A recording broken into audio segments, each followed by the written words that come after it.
السلام عليكم ورحمة الله وبركاته. وعليكم السلام ورحمة الله وبركاته. إن الحمد لله نحمده ونستعينه ونستغفره ونعوذ بالله من شرور أنفسنا وسيئات أعمالنا. من يهده الله فلا مضل له ومن يضلل فلا هادي له وأشهد أن لا إله إلا الله وحده لا شريك له وأشهد أن سيدنا ونبينا محمدا عبده ورسوله الذي لا نبي ورسول بعده. أما بعد، فقال الله سبحانه وتعالى في القرآن الكريم: أعوذ بالله من الشيطان الرجيم. بسم الله الرحمن الرحيم. يا أيها الذين آمنوا اتقوا الله حق تقاته ولا تموتن إلا وأنتم مسلمون. صدق الله العظيم.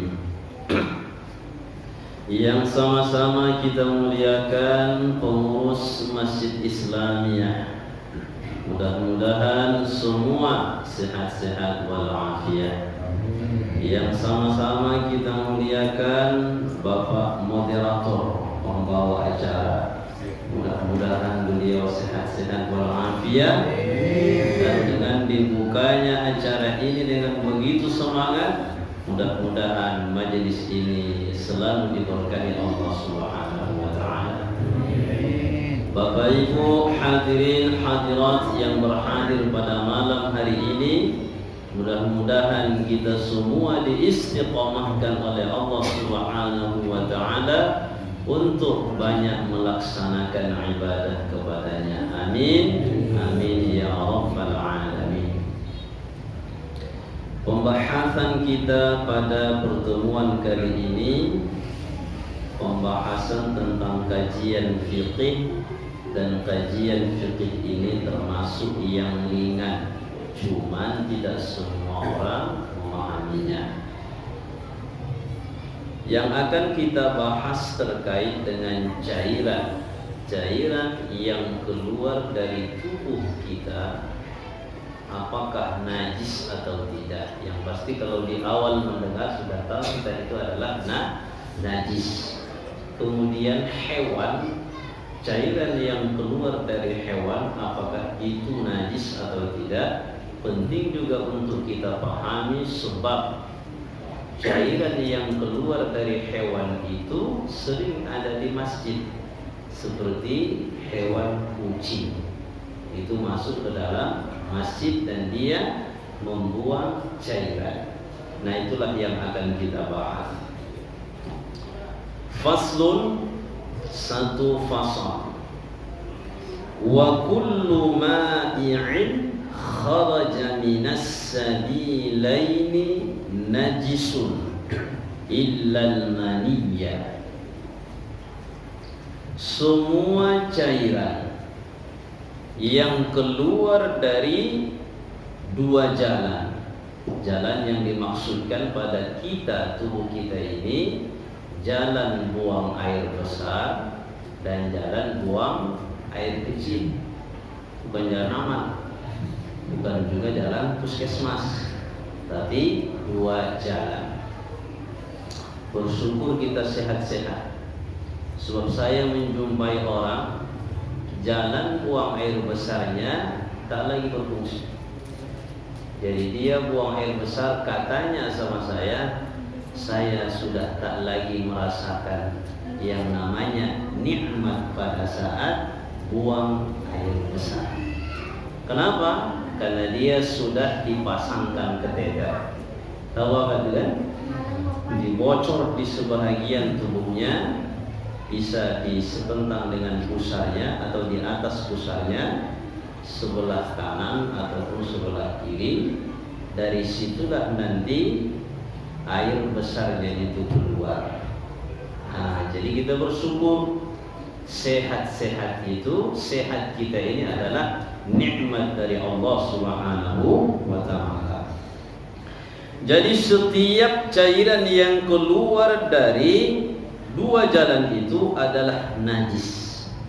Najis berarti ketika kita sholat tidak boleh menggunakan apakah dia baju ataukah lobe ataukah celana, sarung, dan semua yang ada di dalam tubuh kita bawa untuk sholat tidak sah. Tidak sah sholatnya. Khusyuknya dia sholat, khusyuk pun kalau syarat supaya sahnya sholat itu tidak sempurna, maka sholatnya tidak sah. Karena syaratnya harus suci badan, pakaian, dan tempat dia sholat itu dari hadas dan najis. Ini ada di dalam hadis yang diriwayatkan Imam Al-Bukhari dari sahabat Nabi yang bernama Anas bin Malik. Anas bin Malik ini adalah sahabat Nabi. Dia lama bersama dengan Nabi 10 tahun. 10 tahun dia di rumah Nabi untuk menjadi pendamping. Jadi kalau misalnya Nabi mau berwudu, Anas bin Malik mempersiapkan airnya. Kalau misalnya Nabi SAW mau keluar, maka sepatunya, sandalnya disiapkan oleh Anas bin Malik. Jadi kata beliau, Kana Nabi sallallahu alaihi wasallam, adalah Nabi sallallahu alaihi wasallam, idza tabarraza li hajatihi ataituhu bima'in fayaghsilu bihi. Adalah Nabi sallallahu alaihi wasallam idza tabarraza li hajatihi.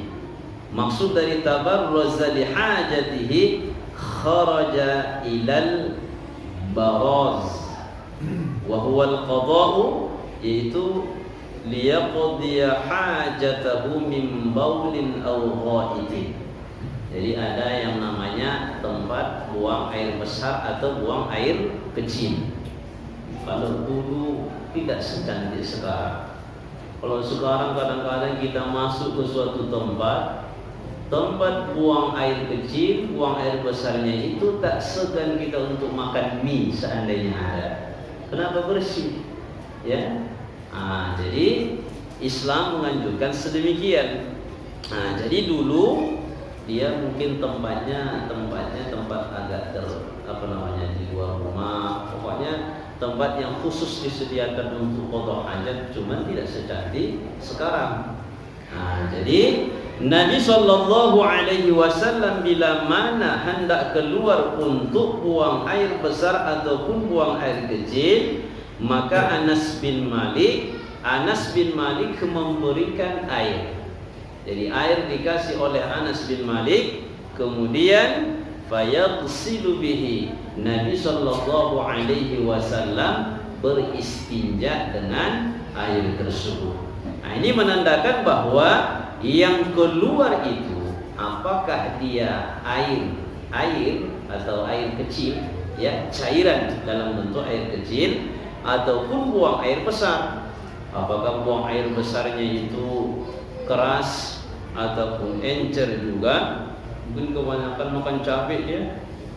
Itu semuanya adalah najis. Illal maniyah, kecuali sperma. Ini nanti ada orang yang menganggap sperma itu najis. Itu bukan najis. Jadi sperma itu bukan najis. Dalilnya apa? Nabi sallallahu alaihi wasallam disebutkan oleh istri beliau Sayyidatuna Aisyah radhiyallahu taala anha, di saat pakaian Nabi sallallahu alaihi wasallam ada bekas sperma yang sudah kering, dan itu tetap dipakai oleh Nabi sallallahu alaihi wasallam untuk sholat. Setiap yang dilakukan oleh Nabi sallallahu alaihi wasallam tidak ada yang melanggar syariat, tidak ada yang merupakan dosa, tidak ada yang diharamkan oleh Allah Subhanahu wa taala.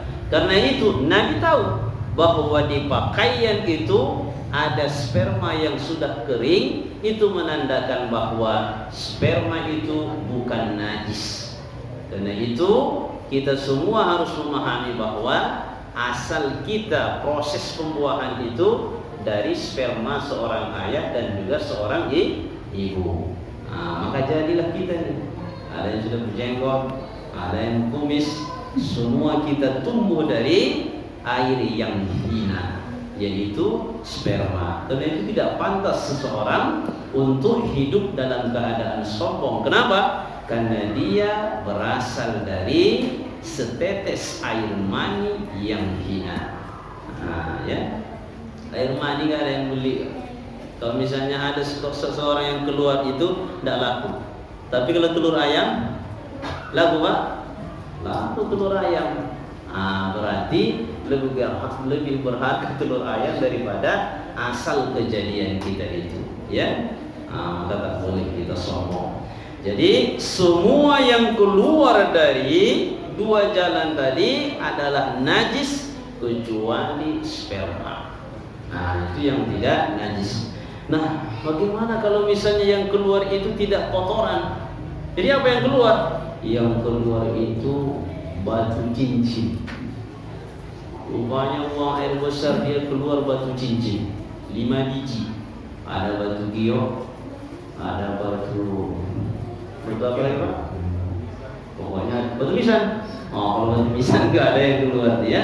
Pokoknya di musim batu cincin itu kan banyak yang laku. Jadi dia mungkin karena bercanda dengan kawannya, dia lagi ngisap-ngisap, dimasukkannya ke mulut batu cincin yang kecil. Rupanya ada yang masang merjun, terkejut badan tuh, masuk ke dalam tubuh, tidak bisa lagi dikeluarkan. 5 biji masuk ke dalam. Jadi dia keluar pada saat buang air besar. Apakah batu cincin itu disebut dengan najis? Kalau ibu ditanya, najiskah batu cincin itu jadinya? Ibu, najis atau tidak? Dari pertemuan yang lalu sampai sekarang masih sombong sama ibu-ibu ya. Bapak najis atau tidak? Najis. Jawabannya tidak najis. Tetapi dia bernajis. Beda najis dengan bernajis. Sama dengan kopi luwak.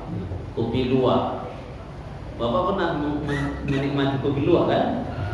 Kopi yang dimakan oleh luwak, kemudian dia buang air besar, kotorannya itu dipanen oleh orang, baru kemudian dibersihkan, diolah, maka namanya disebut dengan kopi luwak. Itu halal, tetapi dengan catatan tidak berubah dari biji luwak yang asli, biji kopi yang asli. Kalau dia sudah berubah menjadi cairan, kemudian dipasang ke kopi, haram. Kenapa? Karena dia najis. Tapi kalau bijinya masih utuh, dia bernajis, dibersihkanlah dia, baru diolah, itu hukumnya halal untuk mengkonsumsinya. Sama dengan batu cincin tadi.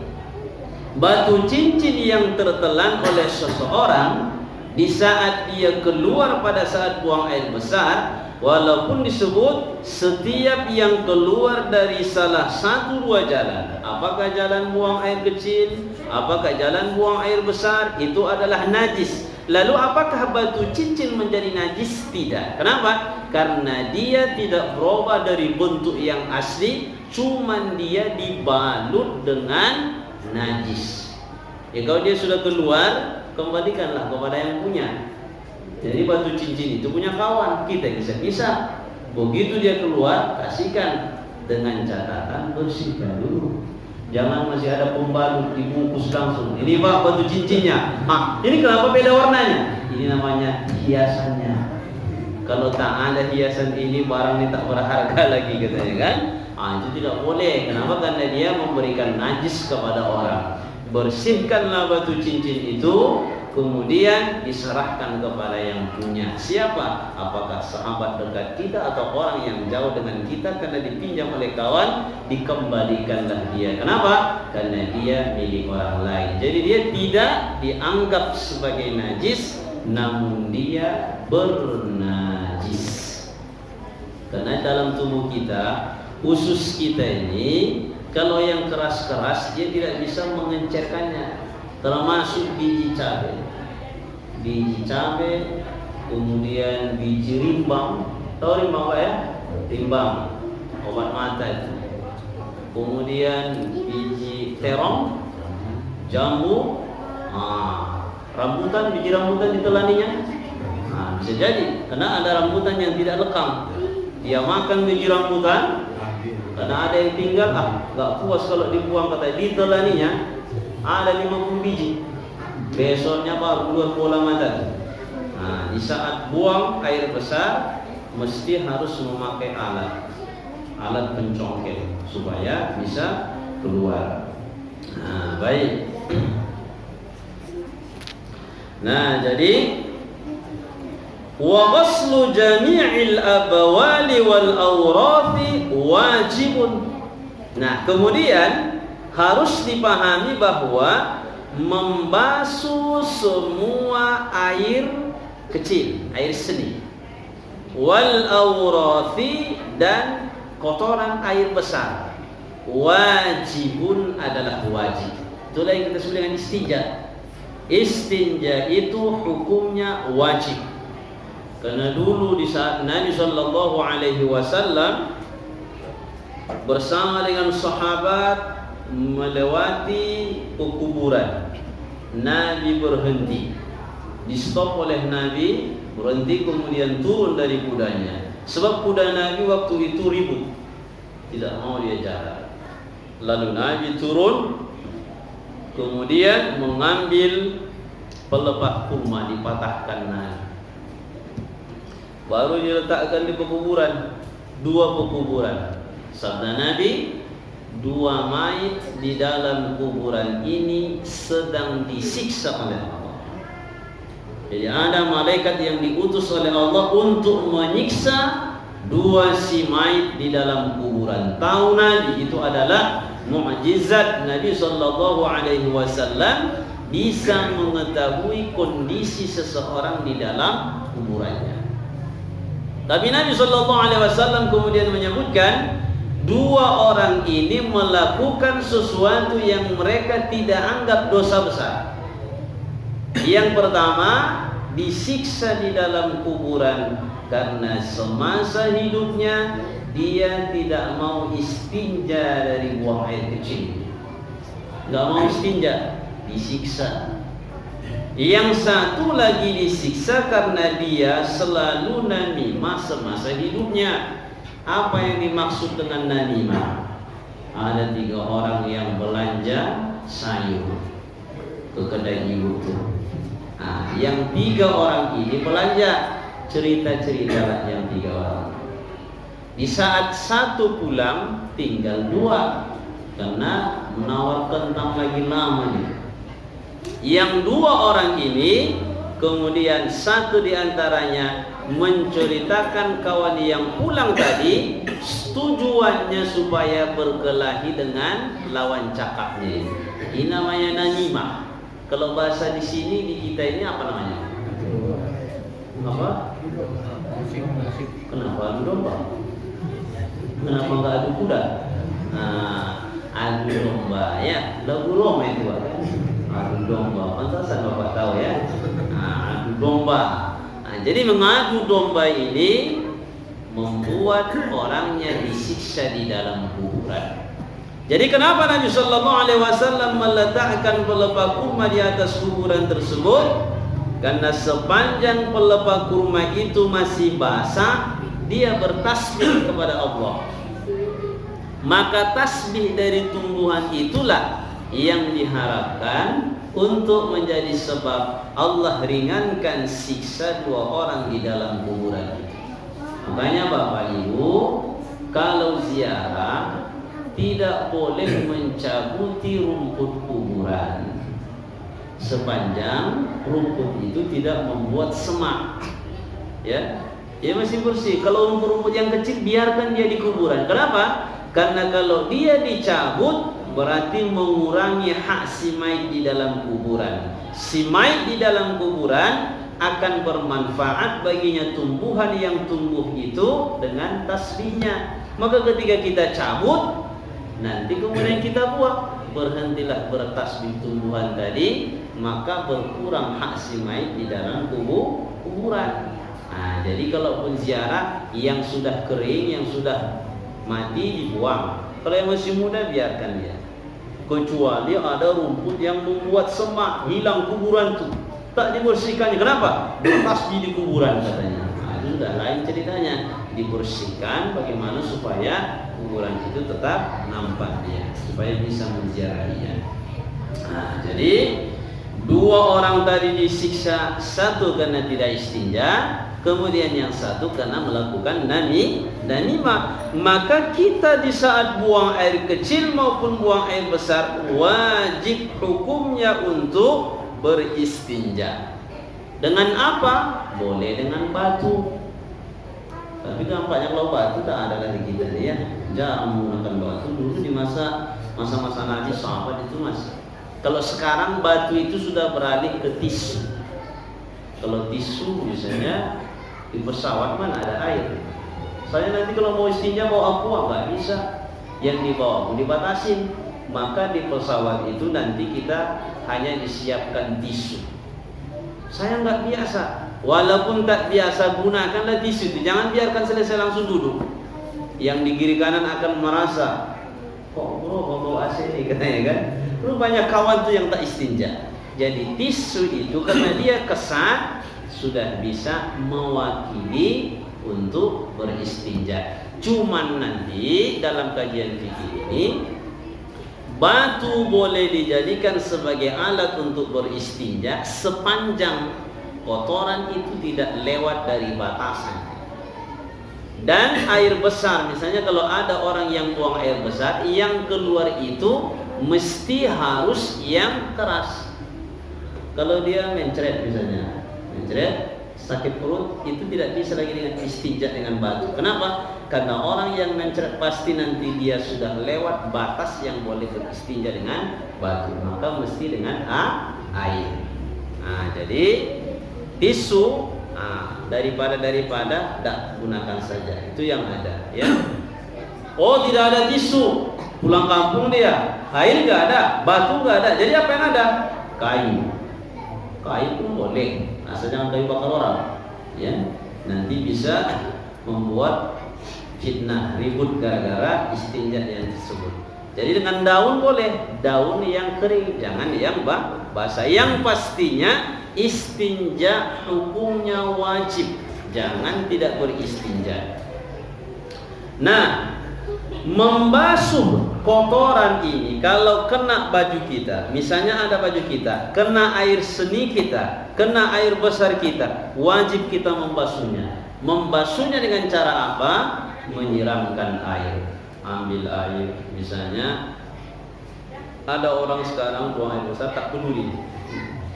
Masuk dia ke toilet kamar mandi itu kan maafnya kalau dia buang air kecil ya, tidak diaturnya dengan posisi yang tepat, keluar itu bisa merembes-rembes ke pakaian. Jadi kalau dia merembes, maka pakaian itu yang kena banyak itu tidak boleh dibawa untuk sholat, maka harus dibuat cara yang tepat. Jadi saya lihat kalau misalnya toilet yang dulu itulah baru kemudian terjaga. Kalau itu begitu orang buang air besar atau buang air kecil, dia akan terjaga dari rembesan. Kenapa? Karena ada alat penutupnya. Tapi kalau yang biasa itu kalau misalnya tak pandai dia untuk mengarahkannya, bisa jadi akan kena pakaian. Oh, saya kan tidak buang air kecil. Mana ada cerita? Pasti kalau buang air besar, buang air kecil. Makanya di Medannya ada yang kena tipu. Yang masuk dia ke toilet, buang air besar 2.000, buang air kecil 1.000. Begitu masuk si kawan itu keluar, diminta penjaga toilet, bayar, kasih 2.000. Kenapa 2.000? Ya kan saya buang air besar. Buang air kecil kan katanya. Iya kan saya bagus. Iya buang air kecil kan? Iya. 3.000. Kena tipu kawan tuh. Jadi setiap orang yang buang air besar pasti buang air kecil. Jadi buang air besar atau buang air kecil itu ada kemungkinan nanti akan kena ke pakaian kita. Bila mana pakaian kita kena, wajib untuk membasuhnya supaya bisa digunakan pakaian itu untuk sholat. Kalau tak dibasuh, maka dia bernajis. Pakaian yang bernajis tidak sah digunakan untuk ibadah sholat. Illa baulas sabiyil ladzi lam ya'kulil ta'ama, kecuali air kencing anak bayi laki-laki yang belum mengkonsumsi apapun kecuali hanya ASI saja. Jadi kalau anak laki-laki, bayi laki-laki, dia hanya ASI, bertahan hidupnya di ASI, air susu ibunya saja, tidak dia makan makanan yang lain, maka air seninya kalau misalnya ibu gendong dia, banyak kena pakaian kita. Pakaian kita itu membersihkannya, cukup basahkan tangan, birashil ma'i alai, ya, percikkan air begini, percikkan, bersih dia otomatis, ya. Tapi kalau kita yang punya atau anak bayi perempuan, mesti harus disiram dia dengan air, ya, supaya dia bersih. Kalau anak kecil tidak. Kenapa demikian? Bisa nanti dites di rumah. Anak ibu atau cucu laki-laki ambil sarung, biarkan di pipisinya, letakkan. Kemudian anak perempuan yang sama, belum makan apa-apa, biarkan misalnya di pipisinya, letakkan lagi. Kemudian 1-2 hari setelah itu cium, mana ini bau. Ini nampaknya mana bapak? Perempuan yang lebih bau. Kata bapak, kalau kata ibu? Laki-laki. Betul itu, ya. Sebelum dibuktikan jawabannya pasti demikian. Tapi boleh dites itu, ya. Begitulah syariat dari Nabi Sallallahu Alaihi Wasallam yang dipahami oleh para sahabat dan juga para tabi'in. Jadi air kencing anak bayi laki-laki yang belum memakan apa-apa kecuali hanya ASI saja, dia membersihkannya dengan birashil ma, dipercikkan saja, ya. Wala yu'fa an syai'in minan najasati illa al-yasira minad dami wal qayhi. Tidak dimaafkan najis kecuali sedikit dari darah dan nanah. Jadi kalau misalnya di tubuh kita ini pakaian kita kena darah, kena nanah sedikit, itu dimaafkan. Darah, nanah sedikit dimaafkan. Tapi kalau air seni kena sedikit, tidak dimaafkan. Air besar kena sedikit sepanjang tidak dibersihkan, tidak dimaafkan. Tapi kalau darah, nanah dimaafkan. Dia sedang sujud, ini kan sudah ada sejadah. Sebelum ada sejadah kan keramik. Dia sujud, di hidungnya pas pula ada jerawat. Begitu dia tekankan, pecah, kan keluar darah. Darah yang keluar dari hidungnya, darah jerawat itu nanti akan menyusul darah putih, itu dimaafkan. Najiskah dia? Iya, itu najis, tapi dimaafkan. Nanti kalau berkurban, di saat misalnya bapak membersihkan daging atau menyembelihnya, di saat menyembelihnya itu memancarlah darah dari leher hewan itu, kemudian kena baju kita, percikannya sedikit-sedikit, itu dimaafkan, silahkan sholat. Kalau misalnya motong dagingnya, kena baju sedikit, dimaafkan, silahkan, tak apalah harus ganti baju atau harus dicuci. Ukurannya jangan sempat lebih dari 1 logam. Kalau sudah lewat dari 1 logam, itu dianggap banyak. Tapi kalau dia sedikit-sedikit, itu dimaafkan. Kemudian apa lagi yang dimaafkan?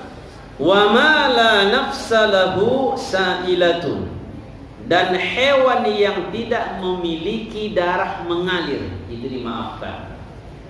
Ya, dimaafkan.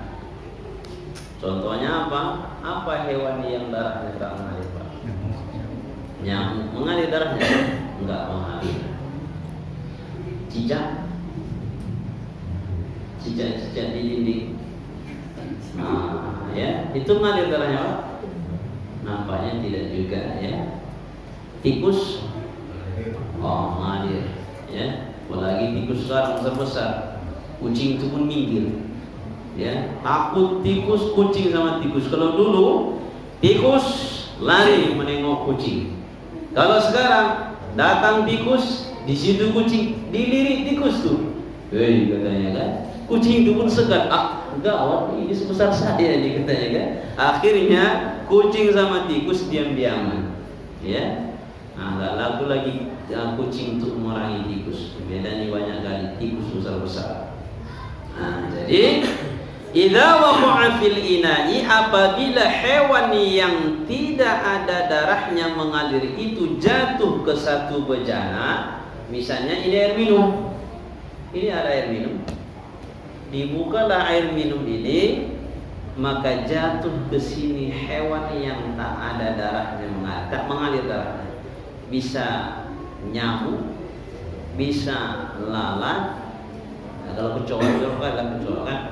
Nah, jadi yang tidak ada darah itu saja, bisa lebah. Wa mata fihi, mati di dalam air ini. Ya, fa innahu la yunajjisuhu, air ini tetap bersih dan tidak dianggap bernajis, karena hewan yang masuk ke dalam air ini walaupun sedikit tak sampai 2 kula, hewan itu tidak memiliki darah yang mengalir, maka ini dimaafkan. Makanya kalau Bapak minum kopi masuk lalat, jangan buang minuman itu. Kenapa? Karena dia tetap suci, lagi mensucikan. Cuman disebut dalam hadis, bisa lalat itu 2 sayap kiri kanan. Ada sayap kiri, ada sayap kanan. Satu sayap itu racun, satu sayap itu penawar racunnya. Ya, di saat lalat itu mati pasti dia miring. Tengok saja Bapak, kalau ada minasakan teh manis di meja, lalat mati, dia pasti miring, sayapnya satu ke bawah. Jadi kata Nabi, kita tidak tahu mana sayap racun, mana yang tidak. Lalu solusinya bagaimana? Apakah kita buang ini minuman? Membuang minuman yang masuk lalat berdosa. Kenapa? Karena itu mubadir. Lalu bagaimana caranya? Caranya air ini tetaplah diminum, cuman karena kita tidak tahu apakah yang masuk ke dalam minuman itu racun atau tidak, benamkan dia ke dalam. Ya, benamkan biar sekalian. Ya, biar sekalian benam dua-duanya. Kalau dia benam dua-duanya, di situ racun, di situ obat, kalah racun, baru kemudian buang, minumlah dia. Lalatnya mau nyantelan lagi, ya, buang lalatnya kemudian minum. Nah, di situ begitu dalam Islam. Tidak boleh buang. Ini kadang-kadang kawan-kawan kita karena masuk lalat masih banyak, padahal baru cicipnya masuk lalat, ganti kopi buang katanya. Tidak boleh, mubadir. Saya melihat kadang-kadang di rumah makan pun kalau makan banyak di sana berdosa. Makanan enak, yang dia makan cuma 3-4 suap, ditinggalkan makanan di situ, berdosa. Ada makan udah kenyang, dibilang udah kenyang katanya, tapi separuh lagi tinggal. Kepala ikan baru 3 kali 4 kali diambil daging, sisanya ditaruh di situ. Itu berdosa, ya, berdosa. Nah, berdosa makan seperti itu. Makan Nabi bersih, jadi bersih makan itu, semua dimakan. Jadi kalau misalnya kita ada undangan ke rumah orang, yang piring makan kita itu bersih, sayurnya makan, ikannya makan, kecuali tulangnya taruh di situ. Pokoknya yang bisa dimakan makan. Nasi jangan tinggal, itu adab makan. Ini kadang-kadang tidak lagi peduli orang dengan adab makan. Malah disunnahkan ketika kita makan, habis nasi di piring, tangan kita hisap. Ya, kalau seandainya kita punya budak, tak mau kita menghisapnya, suruh dia menghisapnya, hisap. Ya, itu. Kenapa? Karena di tangan kita ini masih banyak makanan. Kita tidak tahu makanan yang kita nikmati itu mana yang ada barokahnya. Bisa jadi yang di tangan kita inilah makanan, beras yang sudah jadi nasi, nasi yang di tangan kita inilah yang ada barokahnya. Makanya makan. Ini masih banyak, langsung cuci tangan. Itu mubatir, ya. Jadi kalau sendok, ya pakai sendok pun bisa dibersihkan. Ya, jangan macam kawan saya itu baru datang ke Medan, orang pakai sendok dia. Padahal belum pandai dia pakai sendok. Ujung-ujungnya paha ayam itu pindah ke piring orang, melompat, ya. Jadi makan bagus tuh tangan. Ini tangan madain Allah, dari Allah. Kalau sendok itu madain Cina. Jadi makan dengan tangan barokah. Ya. Kalau misalnya kita melihat beberapa jamaah tabligh misalnya, atau kalau misalnya mahasiswa datang ke rumah itu, saya biasakan ada 5 orang makannya 1 piring semua, buat talam. Jadi makannya jamaah. Makan berjamaah itu barokah. Jadi kalau bapak-bapak, ibu-ibu nanti datang ke rumah kami, saya kasih begitu nanti. Ya, ibu-ibu dengan ibu-ibu 1 talam semua. Ya, nggak boleh merasa jijik dengan saudara kita. Kenapa? Karena dengan makan berjamaah hati kita akan dipautkan oleh Allah dan kita akan memiliki visi misi yang sama. Itulah sahabat dulu. Jadi sahabat itu 1 talam bersama makan. Makanya kompak. Ini karena disentuh kawan saja nggak mau lagi dia. Itu tidak bagus dalam Islam. Jadi kalau misalnya masuk hewan ke makanan, ke minuman yang tidak mengalir darahnya, mati dia di dalam, yang dimasukin ini tetap bersih dan dia tetap bisa untuk kita gunakan. Wal hayawanu kulluhu tahirun. Ya, semua hewan seluruhnya bersih. Bersih dalam artian apa? Kita pegang dia, tidak mesti kita cuci, tersama. Baik dia dalam waktu basah maupun kering. Illal kalba wal khinzira, kecuali B2 dan B1. Itu najis mughalladha. Asal dia kita sentuh, kita basah, dia kering. Dia basah, kita kering. Sama-sama basah, maka kita akan dianggap bernajis. Ya. Jadi 2 hewan itu najis mughallab, mesti harus dijauhi. Wa ma tawallada minhuma, atau yang lahir dari keduanya. Jantannya B2, betinanya B2. Lahir domba. Domba ini pun dianggap najis. Kenapa? Karena dia lahir dari induk yang haram. Au min ahadihima, atau salah satu dari keduanya.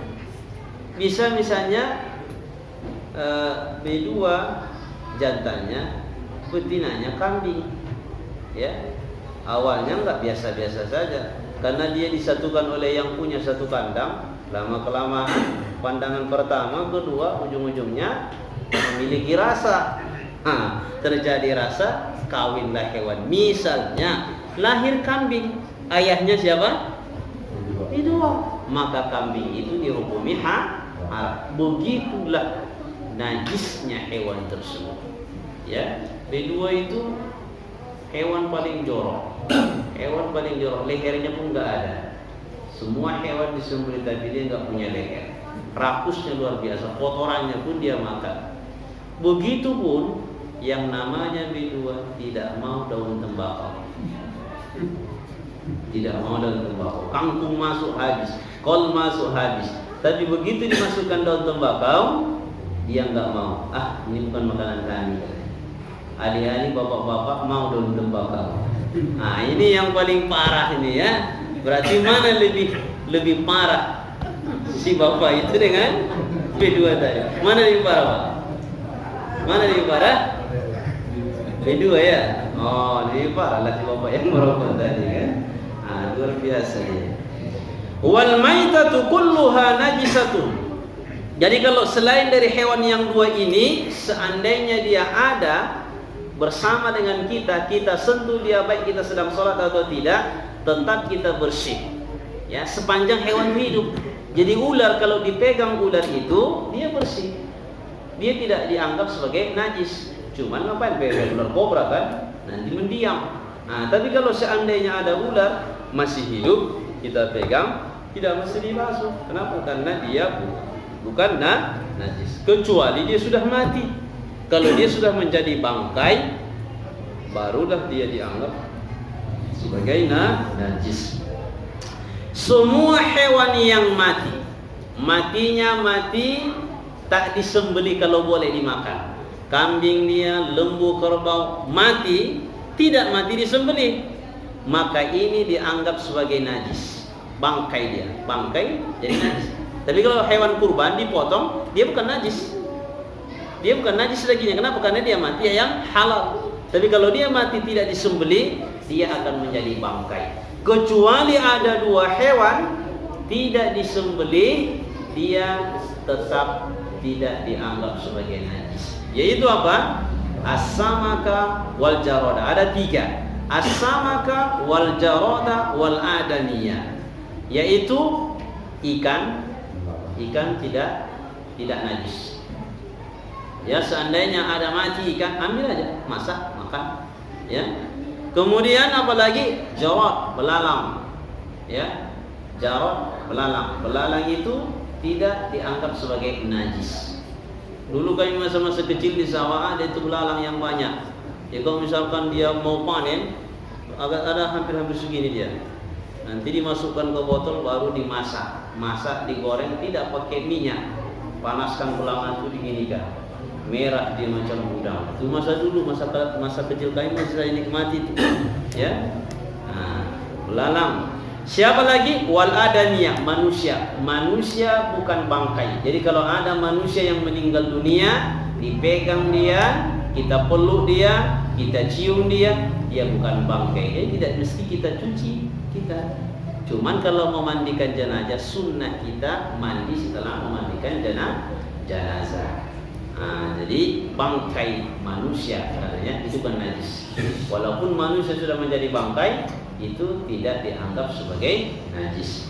Baik, itu saja pembahasan kita pada pertemuan yang kedua ini. Mudah-mudahan kembali semangat kita semua untuk melaksanakan kajian, sehingga banyak nanti Bapak Ibu yang bertanya. Mudah-mudahan yang dibahas ini bermanfaat. Wassalamualaikum warahmatullahi wabarakatuh. Mudah-mudahan yang kita kaji ini menambah keimanan dan keilmuan kita semuanya. Amin ya rabbal alamin. Alhamdulillahirabbil alamin, wassalatu wassalamu ala asyrofil anbiya'i wal mursalin wa ala alihi wa sahbihi ajma'in. Allahumma fa'alna bima 'allamtana wa 'allimna ma yanfa'una wa rizqna ilman yanfa'una bi rahmatika ya arhamar rahimin. Allahumma faqihna fid din wa 'allimna ta'wil. Rabbana atina fid dunya hasanatan wa fil akhirati hasanatan wa qina adzaban nar. Wa sallallahu wa sallam ala Muhammadin. Assalamualaikum warahmatullahi wabarakatuh.